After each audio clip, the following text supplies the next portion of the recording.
नमस्कार। ये है फलक की कहानियों का अद्भुत संसार। किस्सा कहानी, कहानियाँ जिसमें लिखते हैं हम खुद को। मैं हूँ रीता मिश्रा तिवारी और आज मशहूर उपन्यासकार मुंशी प्रेमचंद जी की कहानी निर्मला, उसका द्वितीय अनुच्छेद पढ़ने जा रही हूँ। विवाह का विलाप और अनाथों का रोना सुनकर हम पाठकों का दिल न दुखाएंगे। जिसके ऊपर पड़ती है वह रोता है, विलाप करता है, पछाड़े खाता है। यह कोई नई बात नहीं है। हाँ, अगर आप चाहें तो कल्याणी की उस घोर मानसिक यातना का अनुमान कर सकते हैं जो उसे इस विचार से हो रही थी कि मैं ही अपने प्राणाधार की घातिका हूँ। वे वाक्य जो क्रोध के आवेश में उसके असंयत मुख से निकले थे अब उसके हृदय को बाणों की भांति छेद रहे थे। अगर पति ने उसकी गोद में कड़ाह कड़ाह कर प्राण त्याग दिए होते तो उसे संतोष होता कि मैंने उनके प्रति अपने कर्तव्य का पालन किया। शोकाकुल हृदय को इससे ज्यादा सांत्वना और किसी बात से नहीं होती। उसे इस विचार से कितना संतोष होता कि मेरे स्वामी मुझसे प्रसन्न हैं। अंतिम समय उनके हृदय में मेरा प्रेम बना रहा। कल्याणी को यह संतोष न था। वह सोचती थी, हाँ, मेरी 25 बरस की तपस्या निष्फल हो गई। मैं अंत समय अपने प्राणपति के प्रेम से वंचित हो गई। अगर मैंने उन्हें ऐसे कठोर शब्द न कहे होते तो वह कदापि रात को घर से न जाते। न जाने उनके मन में क्या क्या विचार आए हों। उनके मनोभावों की कल्पना करके और अपने अपराध को बढ़ा बढ़ा कर वह आठों पहर कुढ़ती रहती थी। जिन बच्चों पर वह प्राण देती थी अब उनकी सूरत से चिढ़ती। इन्हीं कारण मुझे अपने स्वामी से रार मोल लेनी पड़ी। यही मेरे शत्रु हैं। जहाँ आठों पहर कचहरी सी लगी रहती थी वहाँ अब खाक उड़ती है। वह मेला ही उठ गया। जब खिलाने वाला ही नहीं रहा तो खाने वाले कैसे पड़े रहते। धीरे धीरे 1 महीने के अंदर सभी भांजे भतीजे विदा हो गए। जिनका दावा था कि हम पानी की जगह खून बहाने वालों में हैं, वे ऐसा सरपट भागे कि पीछे फिर कर भी न देखा। दुनिया ही दूसरी हो गई। जिन बच्चों को देखकर प्यार करने को जी चाहता था उनके चेहरे पर अब मक्खियां भिनभिनाती थीं। न जाने वह कांति कहाँ चली गई। शोक का आवेग कम हुआ तो निर्मला के विवाह की समस्या उपस्थित हुई। कुछ लोगों की सलाह हुई कि विवाह इस साल रोक दिया जाए, लेकिन कल्याणी ने कहा, इतनी तैयारियों के बाद विवाह को रोक देने से सब किया धरा मिट्टी में मिल जाएगा और दूसरे साल फिर यही तैयारियां करनी पड़ेगी जिसकी कोई आशा नहीं। विवाह कर देना ही अच्छा है। कुछ लेना देना तो है ही नहीं। बारातियों के सेवा सत्कार का काफ़ी सामान हो चुका है। विलंब करने में हानि ही हानि है। अतएव महाशय भालचंद्र को शक सूचना के साथ यह संदेश भी भेज दिया गया। कल्याणी ने अपने पत्र में लिखा, इस अनाथनी पर दया कीजिए और डूबती हुई नाव को पार लगाइए। स्वामी जी मन में बड़ी बड़ी कामनाएं थी किंतु ईश्वर को कुछ और ही मंजूर था। अब मेरी लाज आपके हाथ है। कन्या आपकी हो चुकी है। मैं लोगों के सेवा सत्कार करने को अपना सौभाग्य समझती हूँ, लेकिन यदि इसमें कुछ कमी हो, कुछ त्रुटि पड़े तो मेरी दशा का विचार करके क्षमा कीजिएगा। मुझे विश्वास है कि आप इस अनाथनी की निंदा न होने देंगे। कल्याणी ने यह पत्र डाक से न भेजा बल्कि पुरोहित से कहा, आपको कष्ट तो होगा पर आप स्वयं जाकर यह पत्र दीजिए और मेरी ओर से बहुत विनय के साथ कहिएगा कि जितने कम आदमी आए उतना ही अच्छा। यहाँ कोई प्रबंध करने वाला नहीं है। पुरोहित मोटेराम यह संदेश लेकर तीसरे दिन लखनऊ जा पहुँचे। संध्या का समय था। बाबू भालचंद्र दीवान खाने के आराम कुर्सी पर नंग धरंग लेटे हुए हुक्का पी रहे थे। बहुत ही स्थूल ऊंचे कद के आदमी थे।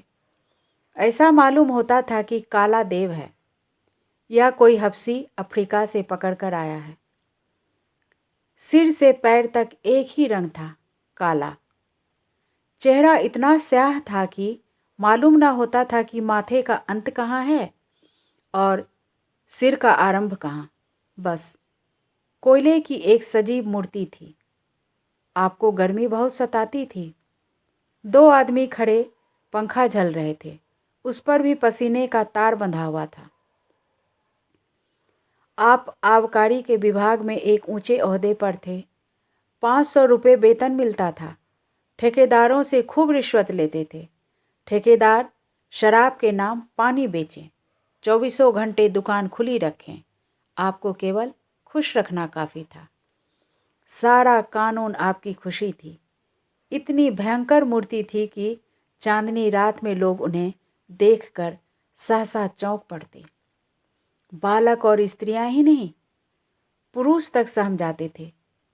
चांदनी रात इसलिए कहा गया कि अंधेरी रात में तो उन्हें कोई देख ही न सकता था। श्यामलता अंधकार में विलीन हो जाती थी। केवल आंखों का रंग लाल था। जैसे पक्का मुसलमान 5 बार नमाज पढ़ता है, वैसे ही आप भी 5 बार शराब पीते थे।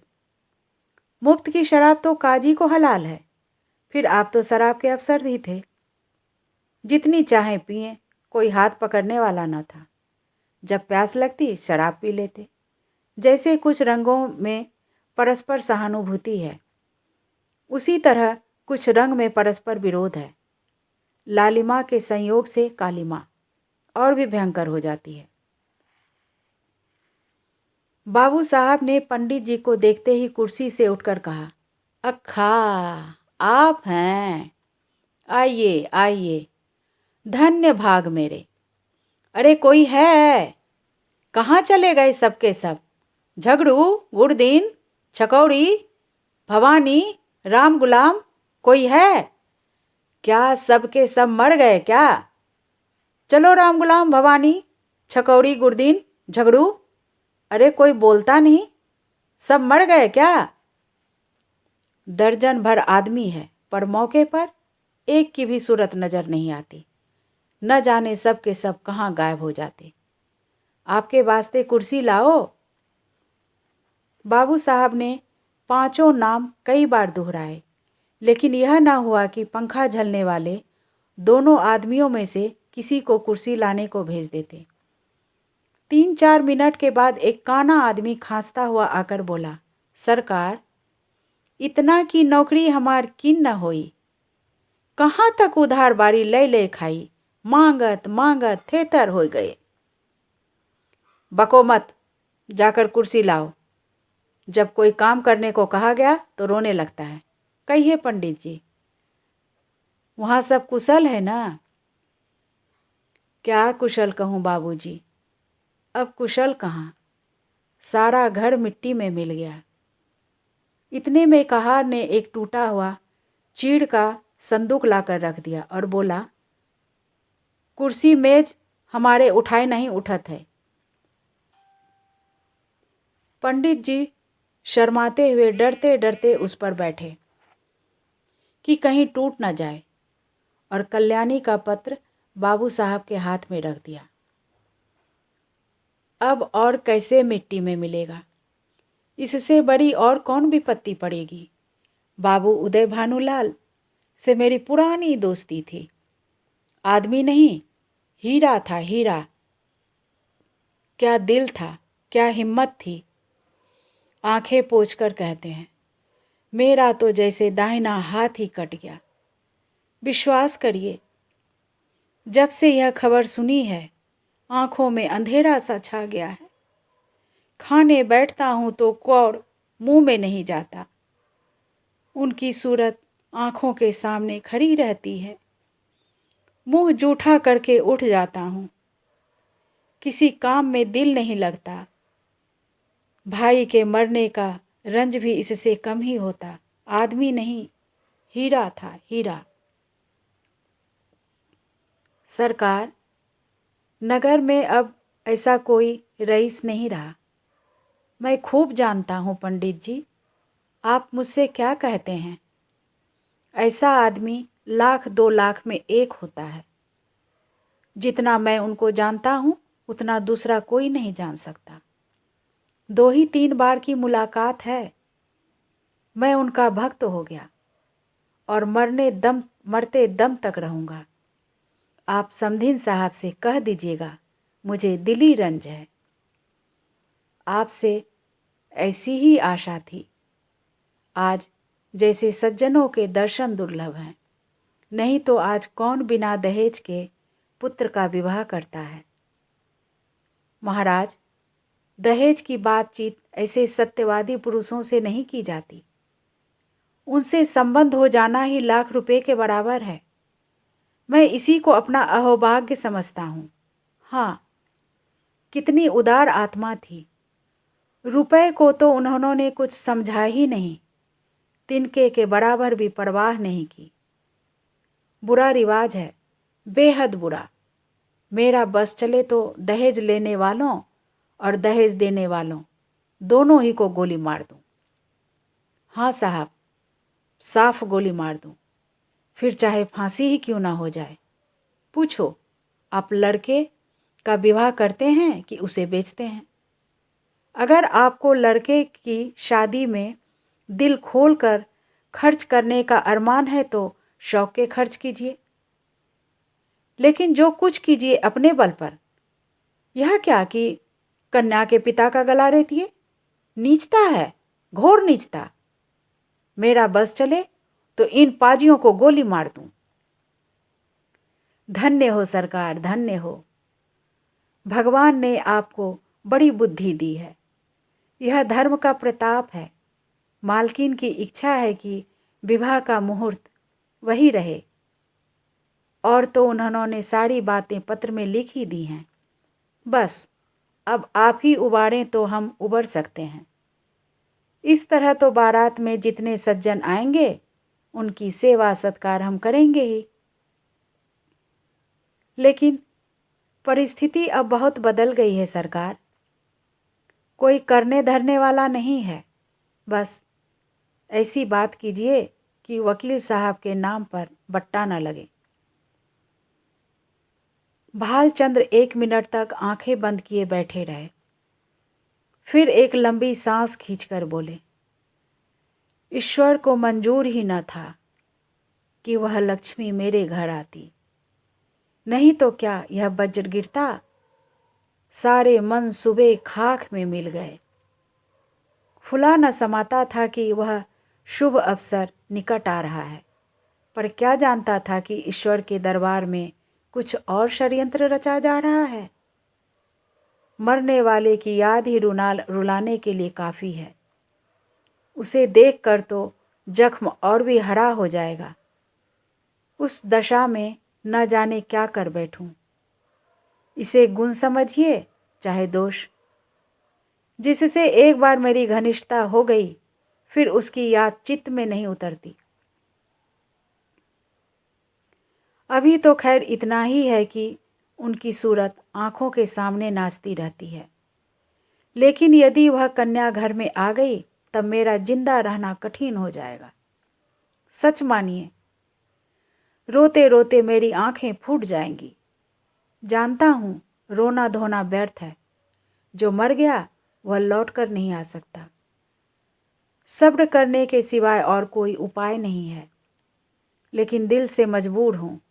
उस अनाथ बालिका को देखकर मेरा कलेजा फट जाएगा। ऐसा न कहिए सरकार। वकील साहब नहीं है तो क्या, आप तो हैं। अब आप ही उसके पिता तुल्य हैं।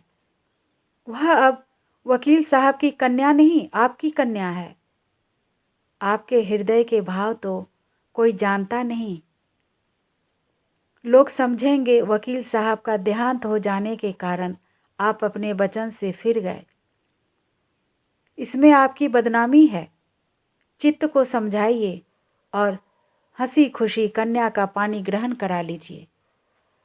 हाथी मरे 9 लाख का, लाख विपत्ति पड़ी है, लेकिन मालकिन आप लोगों की सेवा सत्कार में कोई बात न उठा रखेंगी। बाबू साहब समझ गए कि पंडित मोटेराम कोरे पोथी के ही पंडित नहीं, वरन व्यवहार नीति में भी चतुर है। बोले, पंडित जी, हलफ से कहता हूँ, मुझे उस लड़की से जितना प्रेम है उतना अपनी लड़की से भी नहीं। लेकिन जब ईश्वर को मंजूर ही नहीं तो मैं क्या कर सकता हूँ? मेरे बस का नहीं है। वह मृत्यु एक प्रकार की अमंगल सूचना है जो विधाता की ओर से हमें मिली है। यह किसी आने वाली मुसीबत की आकाशवाणी है। विधाता स्पष्ट रीति से कह रहा है कि यह विवाह मंगलमय ना होगा। ऐसी दशा में आप ही सोचिए, यह संयोग कहाँ तक उचित है। आप तो विद्वान आदमी हैं, सोचिए जरा। जिस काम का आरंभ ही अमंगल से हो उसका अंत अमंगलमय ही हो सकता है। नहीं, जानबूझकर मक्खी नहीं निगली जाती। समधीन साहब को समझाकर कह दीजिएगा, मैं उनकी आज्ञा पालन करने को तैयार हूँ, लेकिन इसका परिणाम अच्छा ना होगा।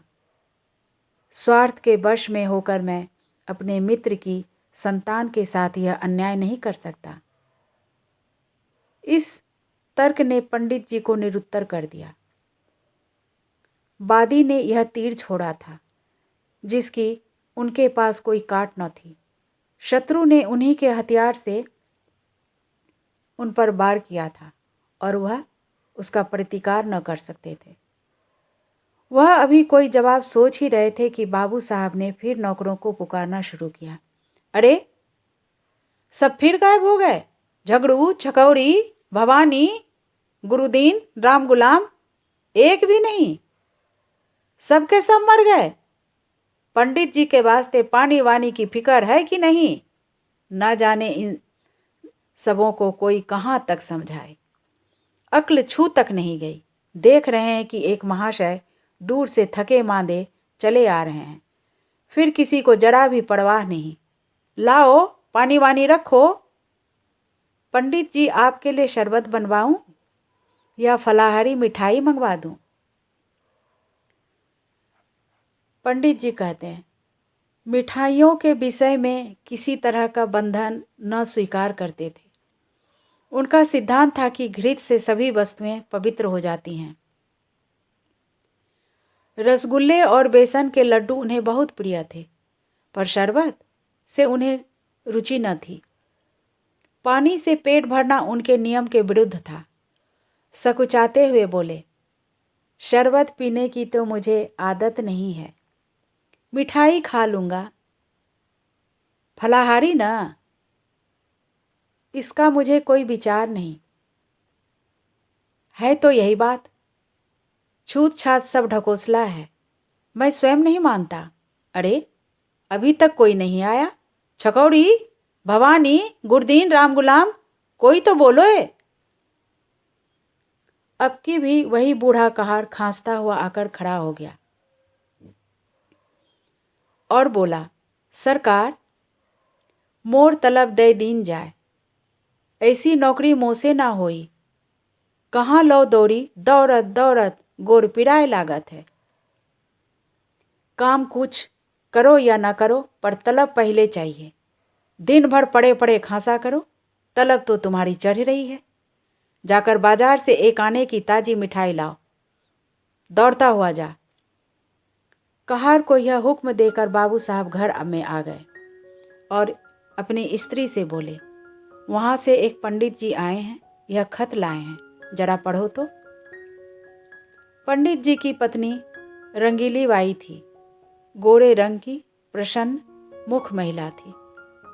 रूप और यौवन उनके विदा हो रहे थे, पर किसी प्रेमी मित्र की भांति मचल मचल कर 30 साल तक जिसके गले से लगे रहे उसे छोड़ते न बनता था। रंगीली बाई बैठी पान लगा रही थी। बोली, कह दिया ना कि हमें वहाँ ब्याह नहीं मंजूर। हाँ, कह तो दिया, पर मारे संकोच के मुंह से शब्द न निकलता था। झूठ मूठ का हौला करना पड़ता। साफ बात करने में संकोच क्या, हमारी इच्छा न है। आगे की कहानी जानने के लिए सुनते हैं अगले भाग में। ये कहानी थी मुंशी प्रेमचंद जी की निर्मला। अभी आप सुन रहे थे मुझे, यानी रीता मिश्रा तिवारी को। फिर मिलते हैं, तब तक के लिए हमारे साथ बने रहें। धन्यवाद।